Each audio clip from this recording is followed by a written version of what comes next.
Hey y'all, welcome back. So this is going to be another, I'm calling these love readings. I'm calling these love readings for now. We're going to ask Spirit, your guides, your angels, and your ancestors to come through and give us a channeled message for today. I'm going to pull from the Wild Whisper Oracle deck.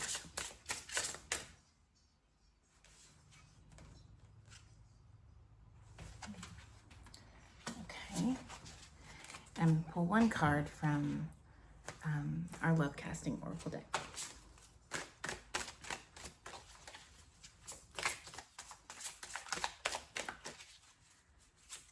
Angels, ancestors, spirit guides, divine creative intelligence that is the universe. What messages do you have for the collective today? Okay. So I'm going to do something a little bit different today. I pulled 3 cards. This is going to be a love reading. This is a all signs collective reading. Now, I've pulled 3 cards from 2 different decks. Again, we're going to be using the Love Casting Oracle deck that I've used for a while. It's this one.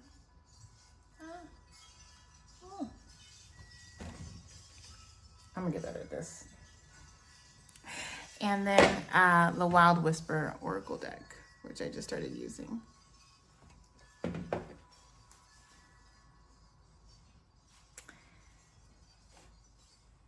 So this is, okay, so this is a little freestyle. It's a little bit different. We're just gonna dive in. I'll share with you that in the last few days, I've been receiving some downloads that are pretty powerful. And I recognize that in my life, oftentimes what I'm experiencing in a personal capacity is me also perceiving what's happening on a collective vibration. So this reading is timeless. It's meant for all zodiac signs. So if it resonates with you, wonderful. If not, leave it. Only take what works for you. So I want to share, we came off of this Mercury retrograde that just wrapped up last week. I believe Saturn is now retrograde. Tomorrow, and I'm going to really try to do a separate reading for tomorrow. We have both a full moon and Jupiter Cazimi in Leo. There's a lot of energy in the collective. And this particular point in time is beautiful. I say that because I want to be really clear with what I'm channeling, which is that there is an awakening that is already initiated. This has happened. This has been the energy that we sort of moved through in the last few weeks. What's unfolding now is an energy that is really enthusiastic. Some of this is Leo, or a lot of this is Leo. So we get to take on the gifts and the characteristics that Leo has to offer. There is so much more. And specifically as it relates to love, romantic love, this can be platonic, this can be the love of family and friends, but as it relates to love, this is sort of the energy of uncharted territory.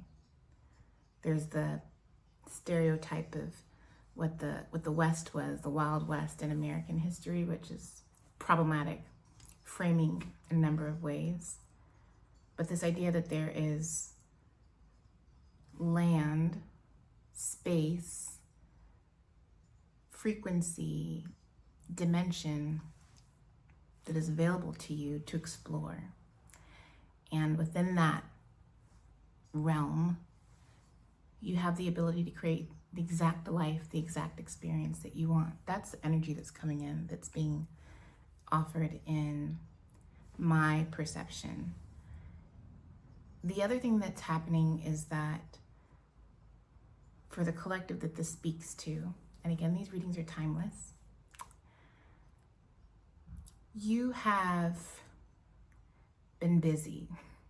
You've been busy. There's been a lot of activity, whether that's work or responsibilities and obligations that you might have.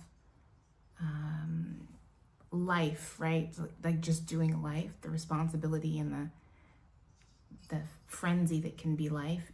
You've been busy, yet you have still really thoroughly and organically integrated many, many powerful practices into your life. These are spiritual practices. It might be that you do meditation. It might be that you go for walks. These are practices rooted in connecting with the social fabric that's important to you, whether that's community or friends or family.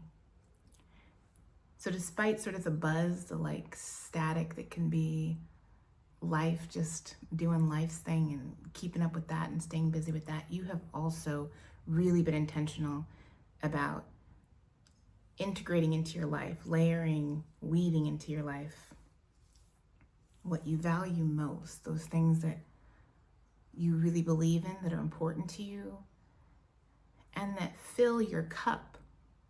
And you've been doing that for some time, maybe more subtly in the beginning, but I think now in recent months, this has become more and more a part of who you are.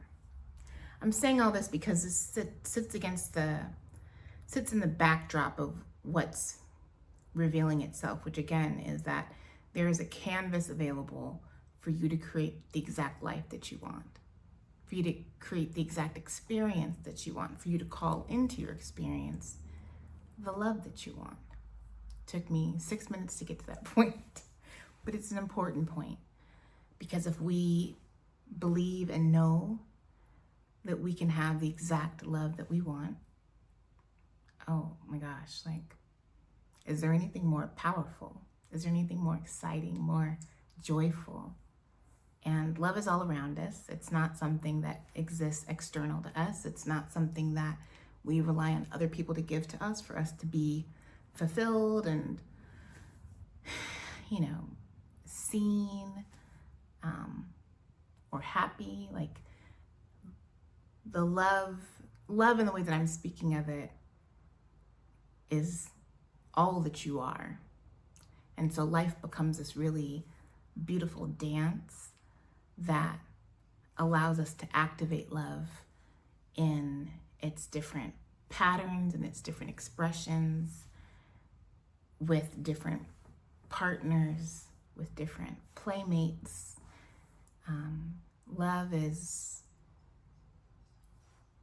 Love is a frequency in and of itself. And so you get to choose what kind of frequency, what kind of energetic experience you want to have. So let's get to the reading. The 3 cards that came up started with this card, which is Foresight. I'm going to figure out how to get this thing to focus. But Foresight. So when I feel my way through what foresight means on a physical level, on an energetic level, material level, foresight wants us to consider the processes of the mind, what the brain is telling us. But here, foresight is much more closely aligned with intuition. It's sort of that area of wisdom that exists beyond intellect and is so fully ingrained in your body that it gives you the ability to see with other parts of your senses that which is coming your way or that which you want to create. And so Spirit is saying that at this point in time, as we're in this energy with the Cazimi entering into our life tomorrow, it's going to be Jupiter Cazimi in Leo. So Jupiter and the Sun meet up in Leo, mixed with this energy of the new full moon. And we're at the edge of eclipse season. We have a couple of eclipses lined up in August. There's a lot of energy in the atmosphere. There's a lot of energy in the quantum field. And this is that energy of creation. So as we're deciding what we want to create out of this canvas that is our life, what kind of foresight are we bringing to bear? And so again, like, this is calling us to get out of our mental selves, out of our logical selves, and into our intuitive selves, and identify what those qualities are, those questions and curiosities and the things that sort of light us up. Like, what are those? So let's identify what those things are for each of ourselves. Each of ourselves? I don't know if that's a praise. So the next card that came up is this card that says depth. Ooh, I'm gonna get better at, I think it's because the text is so faint here. So depth. So this layered next to foresight is really sort of driving home this feeling that what Spirit wants us to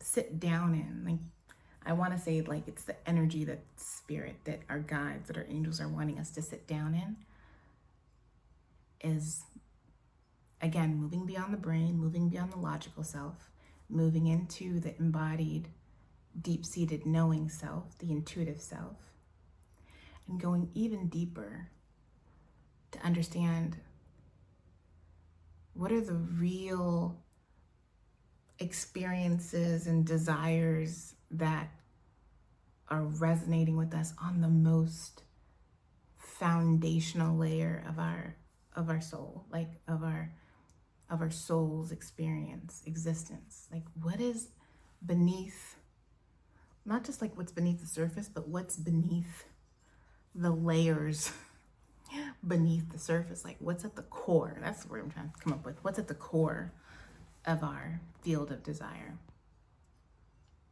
Which leads to our third card, which is commitment. Oh. Ooh. Okay, commitment. I love this, and I'm going to tell you why. I love this. So for the collective that this reading is resonating with, what's coming through is a recognition that you hold a really deep, intuitive desire for committed, loving, beautiful connection.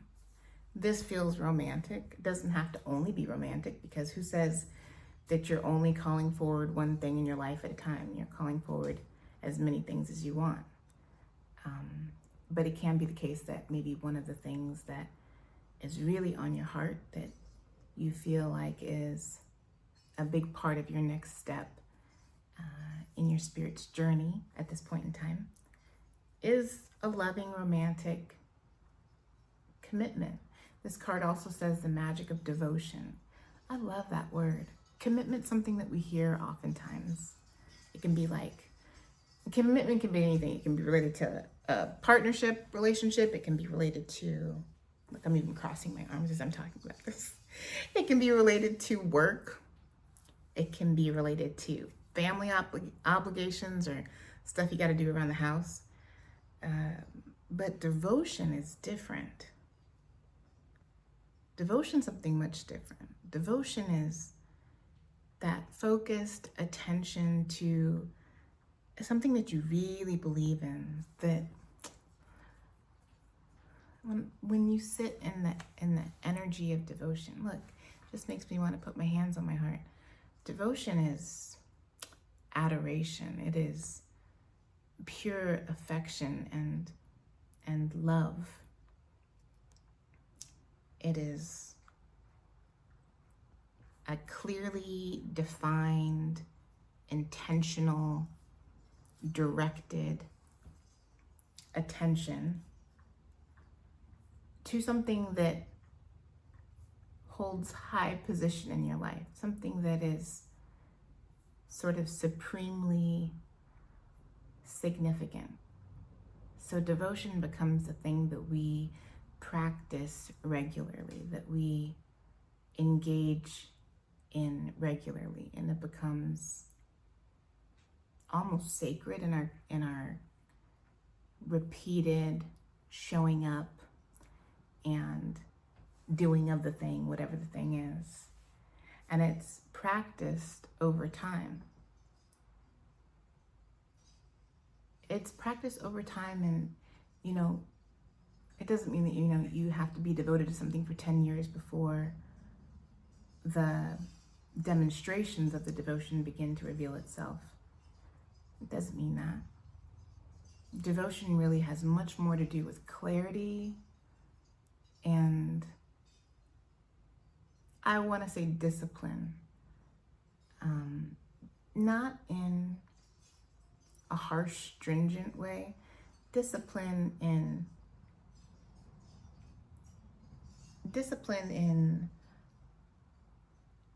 like, it's a discipline in the desire, recognizing that this thing is of such significance that you are unwilling to forget it or discard it or diminish it.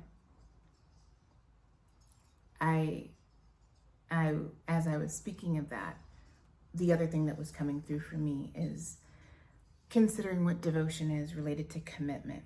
You hear these two words next to each other, and they are different. They are different. Both commitment and devotion rely upon someone making that choice, making that decision for themselves in terms of how they're going to place their attention, their intention, and whatever else may go along with that. You oftentimes hear the word commitment in a dynamic sort of interplay with somebody else, like I am committed to him or she is committed to me. There's a relational aspect that I think we're often associating with the word commitment. It doesn't have to be that way, but that's something that's popularized or common. Devotion's something different. You can have two people or many people who are devoted to each other or to a cause or a thing, but devotion oftentimes is like much more personal. Again, going back to this card, the depth card, like going deep. Going back to this card that spoke of foresight. So more than just a cerebral sort of knowing, but what does it mean to have deep knowing? And that's really intuitive wisdom, that unshakable understanding. And that's the space that devotion lives in. It's like commitment comes through devotion. Devotion is personal. It's internal. It's you deciding, oh, this is something that I care so deeply about, that I am so strongly connected to and certain of and desiring, that this is a practice or an effort or an action that I am undertaking in my life for myself because of the way that I care about this thing or believe in this thing. And so devotion becomes something that we really do for ourselves that probably has,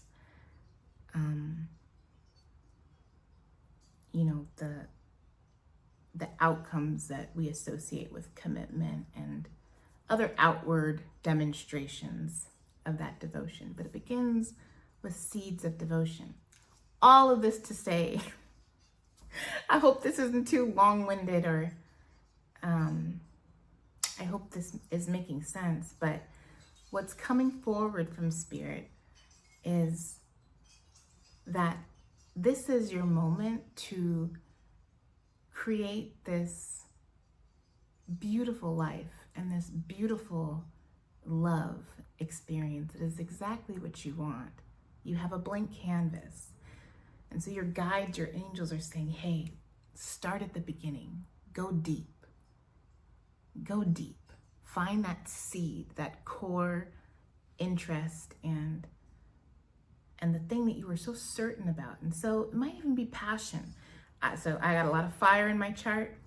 I got fire and water, but I got a lot of fire. And I oftentimes tell people that part of how I know how to navigate from one moment of my life to another, or one situation to another, is that I get that like flash of either inspiration or passion. It's like a light, like a switch goes off, or a light bulb goes off, or a flame is sort of lit. But it's such a pure, sourced energy and inspiration. And I say that because this is what your guides are calling on you to do, encouraging you to do. It's saying, find that pure, essential, like the essence of that which you desire. Start there. Start on your canvas with that seed desire, that deep, intuitive, wise, knowing, just sort of unblemished passion. I shouldn't say unblemished, it's like the thing that just truly lights you up, that you think about and you're like, oh my gosh. Yeah. I'll share with you that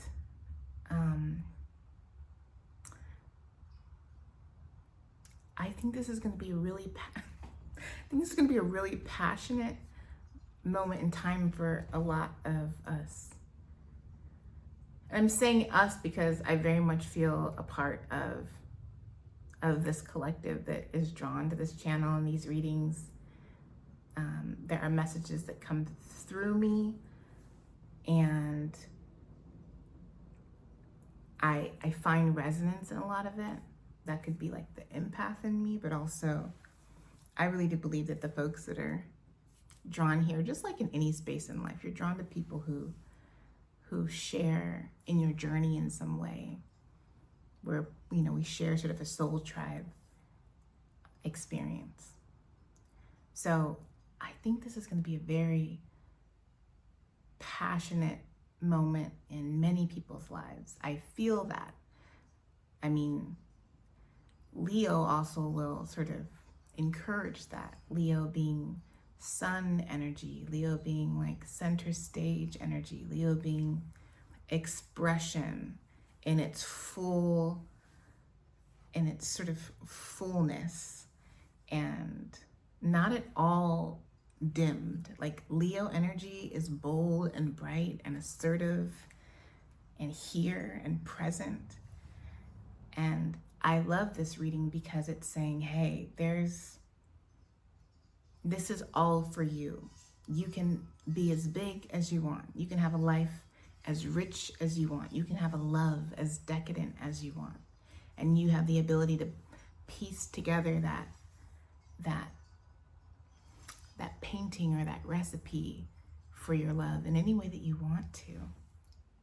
So don't make compromises. Acknowledge those things that you really want, that really get you excited. Even if it seems small, or even if, the brain part of yourself might be like, oh, but do I really need that? Or, oh, is that like, should I really like identify that as part of my desire? Leave that alone. Go with what the heart is offering as truth. And when it feels fun to you, when it feels exciting, when you have a rush of passion or the thought of something just like kind of like makes you perk up, that's your confirmation that these are things that you deserve, and that your self on a, your higher self wants for you. So don't question it. Have fun with it. Like, lay it all out. All right, I hope this helps.